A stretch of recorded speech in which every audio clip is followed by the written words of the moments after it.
and what has my interest, because I have a lot of students, obviously, that I've trained, and they're either running one right now or about to start one, a signal service, using what they learned.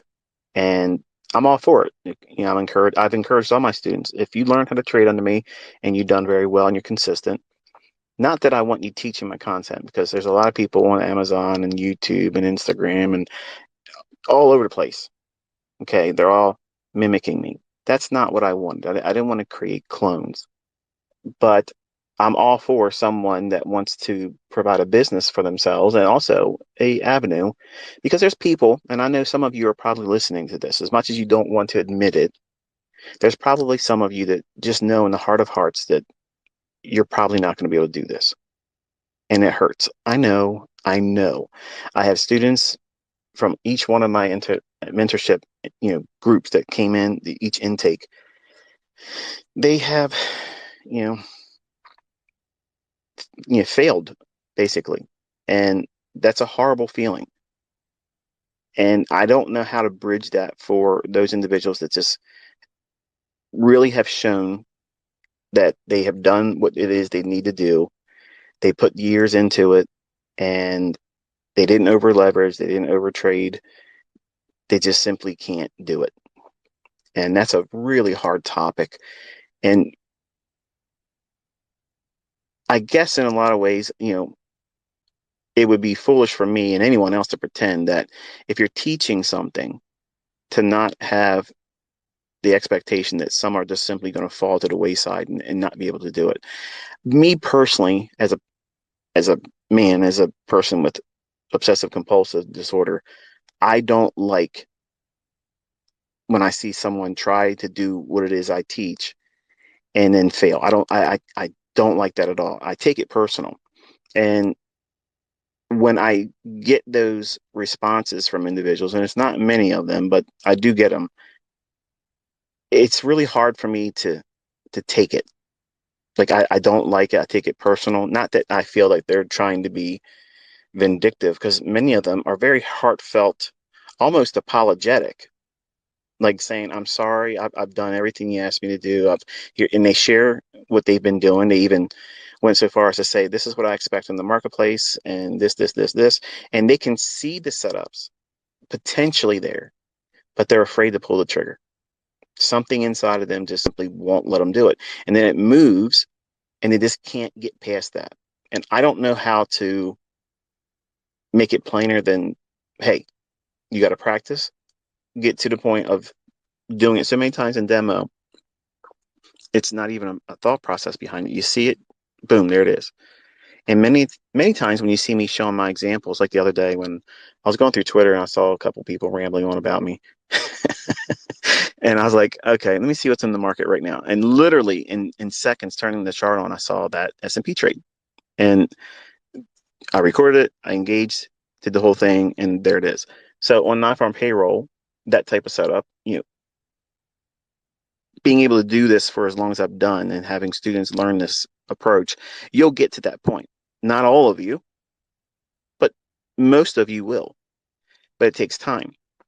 But individuals that don't submit to the process of accepting the fact that you're going to get it wrong. Sometimes you're just simply going to get it wrong. And if you're going to be fearful of the next trade that you take being wrong, then you're placing too much emphasis on the outcome.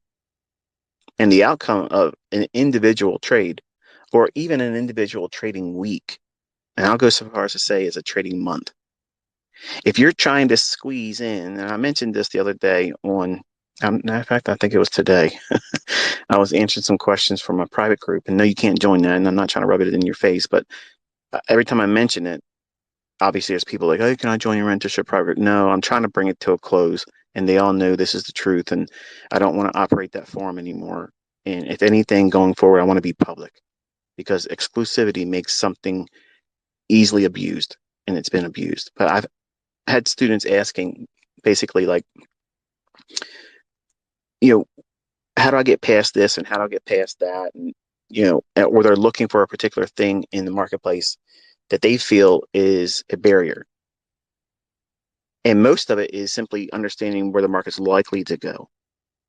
And that draw on liquidity, that is a statistical opinion. We have statistics behind us saying that these things repeat this many times in the past. Our belief, okay, our belief, not that isn't absolute truth, not that it's infallible. It's our belief that we have statistical evidence to support the idea that it's probable, more than 50-50, that the market's going to go to a particular level that I dub a draw on liquidity. So you have to have some kind of reason to expect the market to go higher or lower. And some of my students have had barriers with looking at other things that if they just focused on that particular thing, it answers a lot of problems and hangups for them as a student or a trader. If you look at how, even in my private mentorship group, the folks that are struggling, their number one thing is bias, because they're trying to put too much of a emphasis on being perfect. I'm drinking water. Deer Park, and it's not that good actually. But the the emphasis that students place, not just my own students, but I'm sure everybody else out there that's trying to learn how to trade, when they place so much emphasis on the outcome being perfect or trying to avoid that negative experience, a losing trade, okay, or worse come that you get into a trade, it starts moving for you and you do nothing with it, you take no partial, you don't roll your stop to a point where it takes next to nothing, if at all anything, and it turns around on you. And you don't want that transaction, because even though it might not be that much in terms of money being taken from you, even demo, it's the mark against your pride, your ego, or your opinion of yourself. And many times it's the young men that come into this business, and frankly, it's the men, let's just say it that way. We don't like to have a negative knock against us. We want to be apex predators. We want to be the upper echelon of male, dominance. And that's why you see a lot of this competition, tone in trading. It's like, I'm better than you. And I toy with all these guys because it's entertainment. I mean, I'm better than them, let's be honest. But look, it's entertainment. But if you ask them, or if you study them all predominantly, they are motivated by that. Like they define themselves with that whole, you know, scorecard mentality. And I guarantee you, these individuals are so unprofitable, and they either doing something with, fraudulent results, or they're simply never trading with real money, because they have literally so much behind the emotional aspect of their image. That's what you get. That's the outcome of a student learning how to do this business. Not, again, not, this is not just knocking my own developing students, but any student in trading. If you have so much built up behind your result, or your week's result, or a month's result. In other words, can you take a month that's negative? Can you take a month that you lost, say, oh, I don't know, 8 to 10%? Could you take that? Now, if you're new, if you've never really lost that kind of money, then you could probably say, well, I think I could. Okay, let's go and say you have a $250,000 account and you lost $25,000. Could you stomach that? Would it be something that you would feel paralyzed by, or would you feel like, I got to get that back? I cannot have my month close negative $25,000. I can't live with myself. My spouse will ask me, my significant other, what would I say then? How would they think of me? First of all, let's get one thing straight. It doesn't fucking matter what anybody else thinks about you as a trader, because you're the person in the driver's seat. You're it. So your results are yours. And stop fucking sharing them with other people. Stop trying to do all this stuff with my FX book. Okay.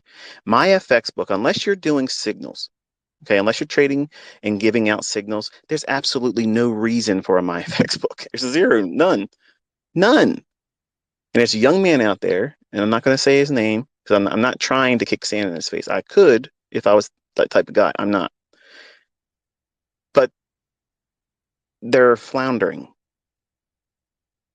And I've watched him move from his verified results to now it's a high risk account, justifying why there was drawdown.